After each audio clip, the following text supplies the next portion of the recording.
I would like to thank Sister Mathilda for the proposal to bring out Maya Angelou, and it reminded me of my studies decades ago. That's, a long time ago, and she was part of my master's, and I did, my thesis on her, and at that time, she was hardly known in Germany. Let us keep in mind that the Congress also addresses to the African diaspora. Maya Angelou has been a very strong voice in the United States context, and the motto is reclaiming our voices and addressing to Maya Angelou. I don't only address to her, I do address to all women in the world. I do address to myself because I feel very much linked to this female tradition of speaking out and speaking out as women. And there was a time when she could not talk. And this happened because she had gone through a really deep trauma. She was traumatized as a child. And there was a time when she didn't talk for 6 years. And I'll come to this back later. So why would I put Maya Angelou as an African American in the Pan-African context? The concept of Pan-Africanism is also aligned to the African diaspora. And as you might know, this idea which instilled the further generations, it was born in the diaspora, actually. And I would like to name Amy Garvey and Marcus Garvey.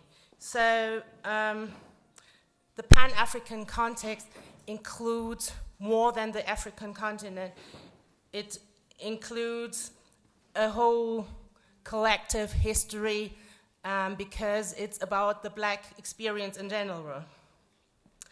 Maya Angelou is identifying herself as an African American and refers to a century-long culture of resistance against colonialism, imperialism, and enslavement, a culture of great writers also, a culture of creativity, Black creativity. We don't live only on the aspect of resistance, but we do have great writers, we do have great musicians, we do have a culture, a collective culture, and we are linked together. As an African American, Maya Angelou has always taken a stance for the continent of her African ancestry. She was ahead of her time in the US by wearing her head proudly. And there's something about the hair, especially if Black women are concerned. She wore proudly her natural hair and refusing to live according to the concept of whiteness and white beauty. As an US American, Maya Angelou has been very conceptive and appreciative of African culture, also by wearing African clothes.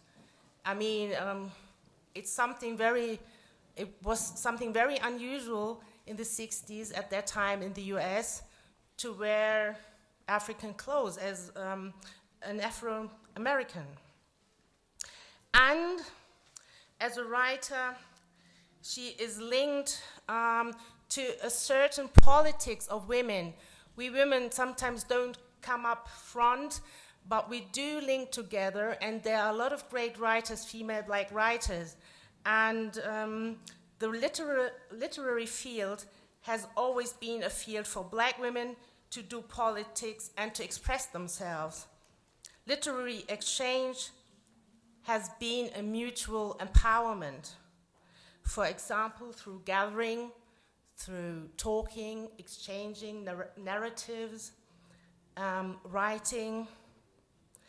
And this is because often female voices have been marginalized, and they still are marginalized.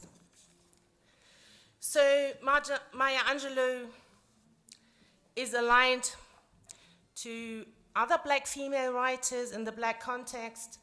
And as I said, it's not only about Maya Angelou. I like to think in collectivism. I would like to name Ida Wells Barnett, who has been an Pan-Africanist living in the 19th century. She was a journalist like Maya Angelou. She was a writer, and she was very active in the anti-lynching campaigns in the United States during the Reconstruction period. That means she stood up for black males in the United States, and she even came to Europe.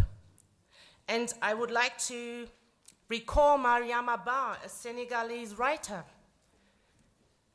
She could have been my great-grandmother. And Mariama Ba called herself a feminist, and this in a Senegalese context. And I would like to call Ama Ada Aitu. She is Ghanaian, and she's still alive, and she could be my grandmother, and she called herself a feminist.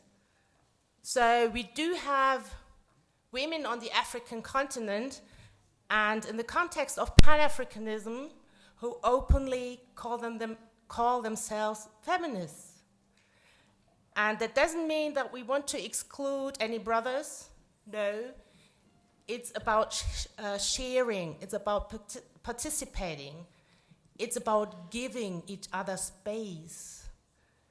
And what I mean is giving each other space, listening to each other. Not only listening to each other, but giving each other the space to talk. And there are also commentaries from Maya Angelou who are aligned with Pan-Africanism and anti-colonialism. She saw herself being part of a people and their struggles against racism and imperialism. Angelou once wrote about Cuban leader Fidel Castro, "Wasn't no communist country that put my grandpapa in slavery. Wasn't no communist lynched my papa or raped my mama."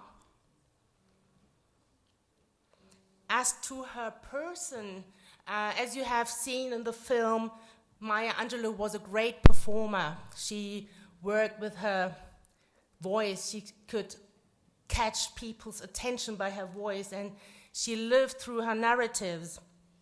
And that's the way she was also linked to African culture, because orality plays a very important role within African context, exchanging narratives, not only writing, but telling stories. As to the introductory part of the film, when Maya Angelou recites two poems, I would like to say that these poems are not hers. These are poems of two authors I honor very much. And one of the authors is Waring Kani, and the other author is County Cullen. They both belong to the Harlem Renaissance in the 60s in the United States. And this was a movement, a literary movement or artist movement where a lot of black creativity came out alongside with the civil rights movement. And I would like to credit these two poets especially. Why would I give credit to these poets? This anthology, well, I want to go back to my childhood now. At home, I have a little anthology about black lyrics. And when I was young, I was a teenager, I read these lyrics, and I got impressed very much. And this was in 1968 when I was quite young. So I would like to recall the lines of the poems Maya Angelou recited in the words of Warren Cunny, the poet. She does not know her beauty. She thinks her brown body has no glory. These lines reflect what black women experience till today. We cannot deny it. Racist concepts of black beauty do still exist. And femininity still, the concepts still have a great impact on how black girls see themselves, on their self-concept. And I want to recite Warren Cunny again. If she could dance naked under palm trees and see her image in the river, she would know. But there are no palm trees, and dishwater gives back no images.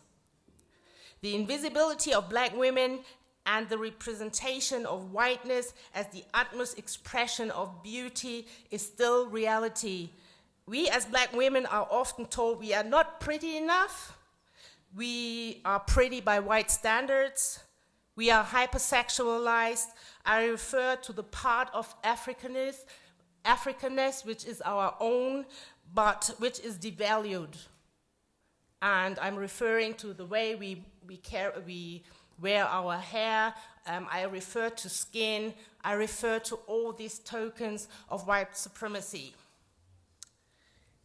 Quote Maya Angelou, as far as I knew, white women were never lonely, except in books. White men adored them, black men desired them, and black women worked for them. Maya Angelou was a very emancipated woman of her generation, and this didn't come out in the film, but she knew how to speak out, and she advocated the rights of disadvantaged peoples in general, not only women. It is all about space, giving space to untold stories. It is about being bold, addressing topics which are part of everyday struggles, not always so grand, not always so big, sometimes petty. However, these stories are the ones we are made of, aren't they? Her outstanding story is all compiled in several biographic books, one of which is I Know Why the Caged Bird Sings. There she gives testimony to her life. So now I dig a bit in the biography of Maya Angelou, because to fully understand her, why she became a civil rights activist, we got to understand that how she was raised, because she was raised in the Deep South in the 20s and 30s. And I don't know if you have ever heard about this period of segregation which lasted really long. Maya Angelou was born in St. Louis, Missouri, in the Deep South in 1928, and you might have heard all about Michael Brown and police violence. And this also is part of this tradition of violence towards black bodies. This tradition of police killing black bodies, I mean, this has been going on and a topic in Europe now, and it activated the, and it has become a Black Lives Matter movement. I'm told to cut a bit short. Okay. I would like to outline 10 facts about Maya Angelou and come to the end, which really makes her a distinct person. Maya Angelou has openly advocated the rights of disadvantaged people. And first of all, I would say she was one of the first in the 60s who came out publicly about her child abuse, something which still in our society is a stigma. And she recalled her childhood when she was raped at the age of 7 by a lover from her mother. And she was so traumatized, she couldn't speak for 6 years and she was silenced. But what is so remarkable about her is that after this period, she raised. That means how this self-healing process came about. So she's an example of overcoming. And secondly, Maya Angelou has been a mentor to many women. She had prolonged a long friendship with Oprah Winfrey, for example. And being so outspoken about child abuse, she has been a brave example of overcoming one's self-shame. Then fourthly, she did not have a degree at university. She was given quite a few awards. But what's so remarkable is that it is her experience. She dropped out of school to become San Francisco's first female cable driver, and that was in 1935. She was the first cable car driver. Then she gave high school another try, and she got pregnant and graduated a few weeks before delivering her only child as a teenager. To support her child, Maya Angelou took a variety of jobs as club dancer and becoming a sex worker. And Dr. Angelou has referred to this previous employment without shame. The choices you make also depend on the conditions you got to live with. 6. At an early stage in the 60s, she already addressed the many prejudices that are faced by women of African descent, such as racism, sexism, and classism. 7th, through her marriage with South African anti-apartheid leader from Johannesburg, Vusumuzi Make, she got linked with Africa and she moved to Africa. And there she lectured at the School of Music and Drama at the University of Ghana. I come to an end, yeah. It's also about space because there were a lot of speakers who talk a lot, and so it's the only word which is given to Maya Angelou, and that's why I think it's very important to know about her. And yeah. So 8th, Angelou was a civil rights activist, a leader of the Southern Christian Leadership Conference, an organization founded by Martin Luther King. She became very close to Malcolm X. 9th, as stated above, she was literally involved and a board member of the Organization of Women Writers of African Descent. So she always got linked up with Africa and the diaspora. 10th, the last point, Dr. Angelou has never been afraid of social stigmas that society imposed. She made a strong stance against homophobia, whether you like it or not, but she assisted or she advocated her, the homosexual community, whether you like it or not. Maya Angelou has used her strong voice to support the LGBT, lesbian, gay, transgender, and bisexuality communities. And as part of the Harlem Renaissance, she became acquainted with Langston Hughes, who was a homosexual, he was gay, and she also was a close friend to James Baldwin.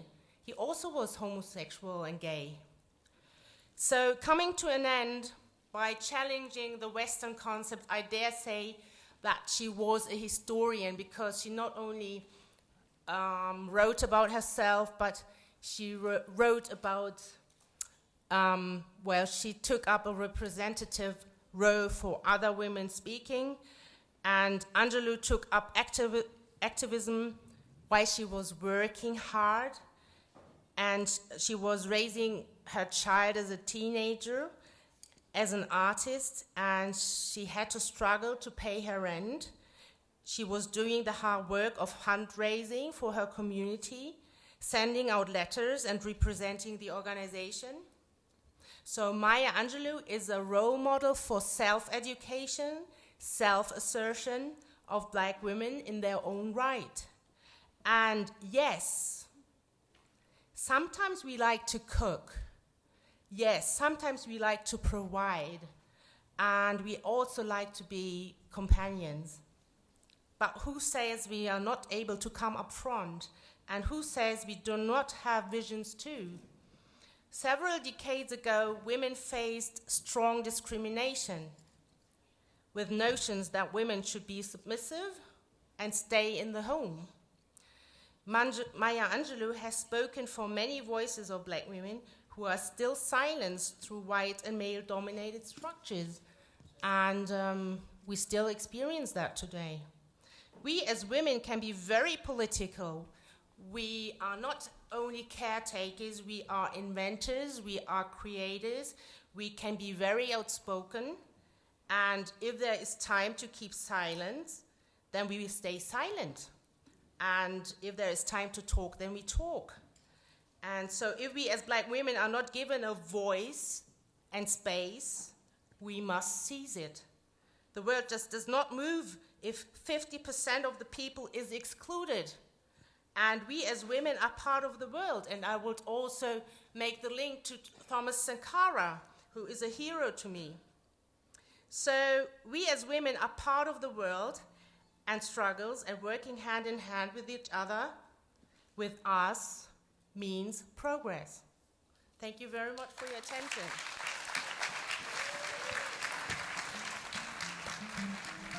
Afrika. Afrika. Afrika. Afrika.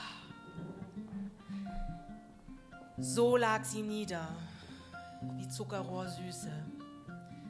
Ihre Haare die Wüste, ihre Berge wie erhabene Brüste, 2 Nilströme ihre Tränen. So lag sie nieder, schwarz, so lange Jahre. Über die weißen Meere kam weißer, rauer Reif alsbald. Unsanfte Räuber wie Eiszapfen so kalt nahmen ihr die jungen Töchter, verkauften ihre starken Söhne, brachten das Evangelium, bluteten sie aus mit Gewehren, die Schöne. So lag sie da nieder.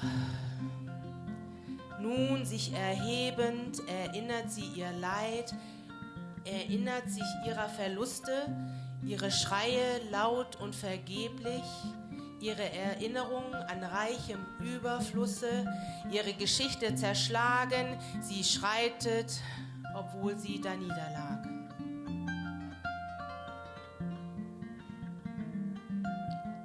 Afrika.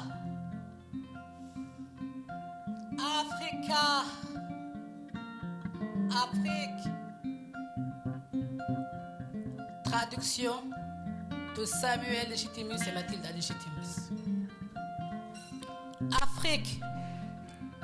C'est ainsi qu'elle s'était allongée, sucrée comme la canne. Des déserts pour cheveux, ses pieds moulés d'or.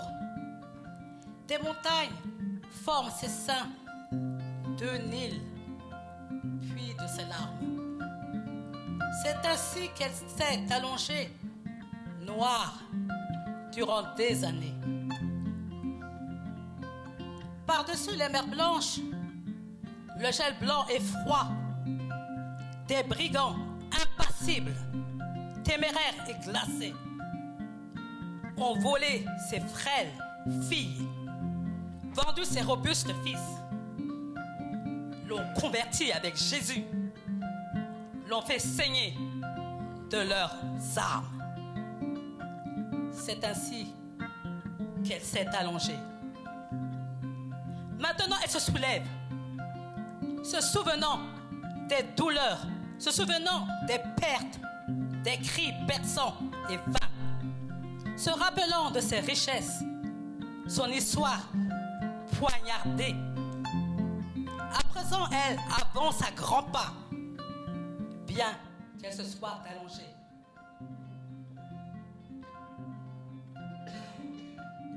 Africa, Africa, Africa.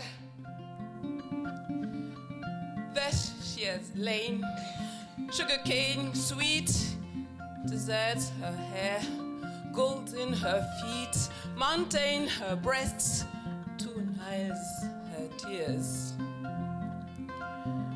Thus she has lain, black through the years.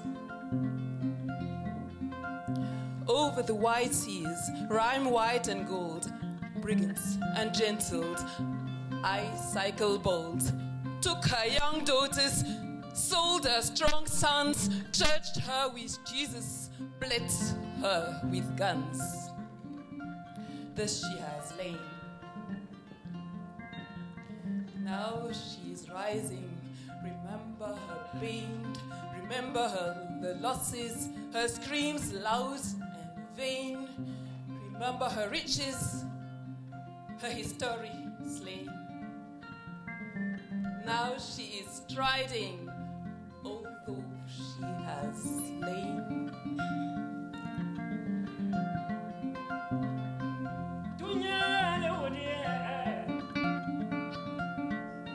Africa de no, Africa de tuna, dunia tene,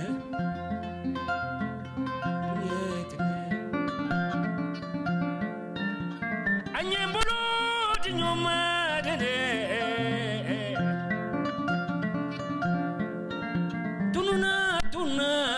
tuna. Sangratuna laitane le basare le tulun namo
So, jetzt möchten wir noch mal die Frauen zelebrieren.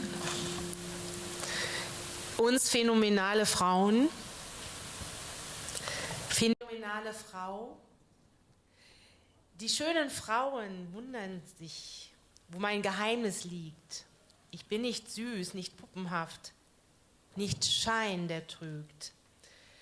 Doch will ich es ihnen erzählen, sagt jede nur, die lügt. Ich sage, es liegt im Zugriff meiner Arme, der Weite meiner Hüften, der Kraft meines Schrittes, dem Kräuseln meiner Lippen. Ich bin eine Frau als Phänomen an sich, phänomenale Frau, das bin ich. Ich betrete den Raum und die Männer beginnen mit leisen Stimmen zu flüstern, mich summend zu umkreisen wie Bienen, die einer Blume die Ehre erweisen. Ich sage, es liegt im Feuer meiner Augen, dem Blinzeln meiner Zähne, dem Schwung meiner Taille, der Freude in meinen Füßen. Ich bin eine Frau als Phänomen an sich. Phänomenale Frau, das bin ich. Männer fragen sich, was sie an mir finden. Doch je mehr sie danach suchen, desto weniger können sie mein tiefes Geheimnis ergründen. Und kaum öffne ich ihnen die Augen, scheinen sie zu erblinden. Ich sage, es liegt im Bogen meines Rückens, der Sonne meines Lächelns, der Rundung meiner Brüste, der Hoheit meines Ganges. Ich bin eine Frau als Phänomen an sich. Phänomenale Frau, das bin ich. Wer versteht nun, warum ich mein Gesicht nicht verhülle, meine Stimme nie erhebe, nie schreie oder brülle, an jedem, der an mir vorbeigeht, mit Stolz erfülle? Ich sage, es liegt im Klicken meiner Absätze, dem Fall meines Haares, der Fläche meiner Hände, dem Hunger meiner Sorge. Ich bin eine Frau als Phänomen an sich. Phänomenale Frau, das bin ich.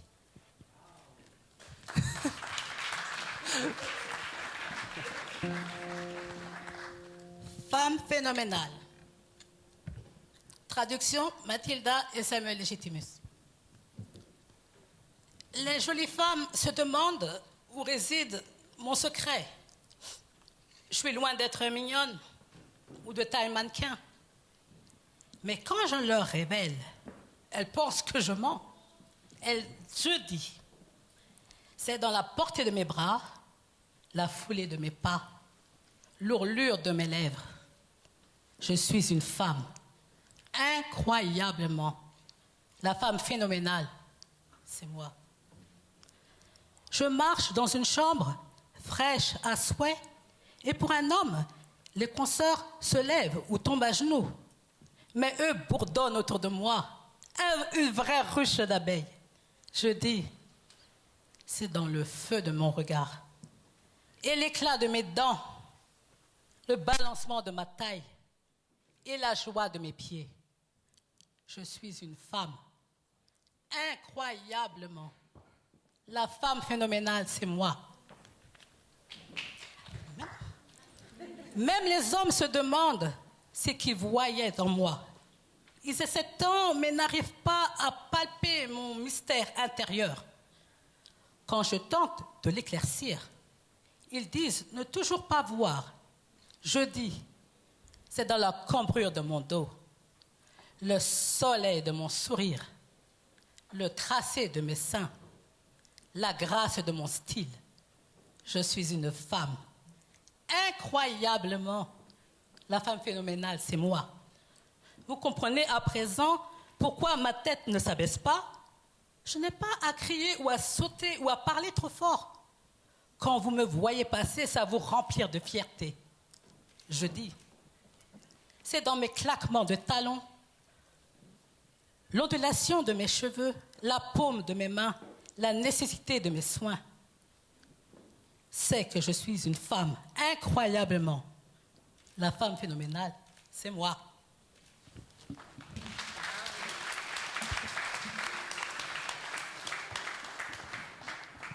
phenomenal woman.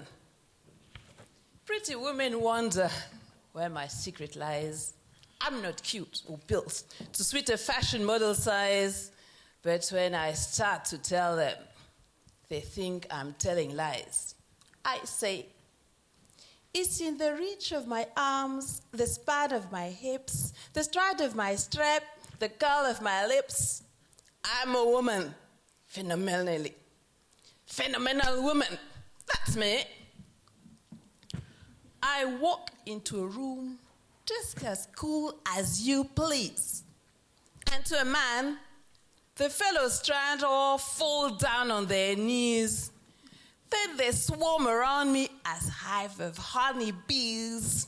I say, it is the fire in my eyes and the flash of my teeth, the swing in my waist and the joy in my feet. I'm a woman, phenomenally. Phenomenal woman, that's me. Men themselves have wondered what they see in me. They try so much, but they cannot touch my inner mystery. When I try to show them, they say they still can't see. I say, it's in the arch of my back, the sun of my smile, the ride of my breast, the grace of my style. I'm a woman, phenomenally. Phenomenal woman, that's me. Now you understand just why my head's not bowed. I don't shout or jump about or have to talk real loud. When you see me passing, I ought to make you proud. I say, it's in the click of my heels, the bend of my hair, the palm of my hand, the need for my care, 'cause I'm a woman. Phenomenally. Phenomenal woman. That's me.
If I were a storyteller, a traditional storyteller at Egriot, I would tell you the story.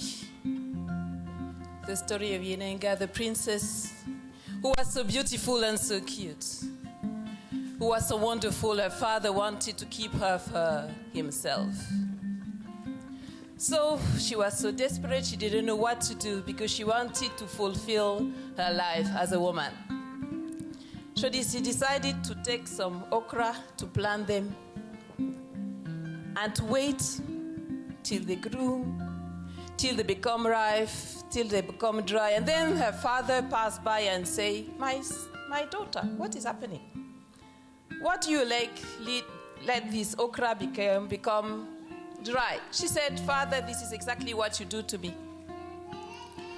I would like to have my fulfillment in my life as a woman, but you let me become dry. Her father understood the message, but still he didn't do nothing. So she decided to flee, like so many people nowadays. She came to the forest, she escaped, came to the forest, and she looked no longer like a princess, but like anyone who has to flee from her region, from her country. She found somebody there. His name was Really. And to cut a long story short, because I think we're slightly running out of time, they become a child with Raugo. They came back to the castle, but they were not very welcome, so they decided to start a own kingdom. You know, this woman, cette femme, c'était une Amazone. Quelqu'un qui sait lutter. Quelqu'un qui sait lutter pour défendre toute la population, sa famille. C'était une Amazone, mais c'était une Amazone qui connaissait trop bien sa tradition. Elle savait comment utiliser ses propres sources pour arriver à ses fins. C'était une femme qui avait la détermination. Il y a d'autres femmes dans notre histoire qui ont eu tant de détermination. On se souvient de la reine Poku, qui, lorsqu'il a fallu traverser la rivière pour sauver son peuple, a accepté de sacrifier son seul fils, son seul enfant, pour que toute sa population soit sauvée.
Erinnere dich auch an Neander. Sie hat gekämpft gegen Cecile Frauds, damit wir nicht versklavt werden. Das war vor dem Genozid gegen Nama und Herero. Ich erinnere mich an Ja Asantewa. Sie hat gegen den englischen Unterdrücker gekämpft, damit wir frei sind. Aber es gibt andere Frauen, die wir hier würdigen möchten. Madame Sankara, s'il vous plaît. On vous attend.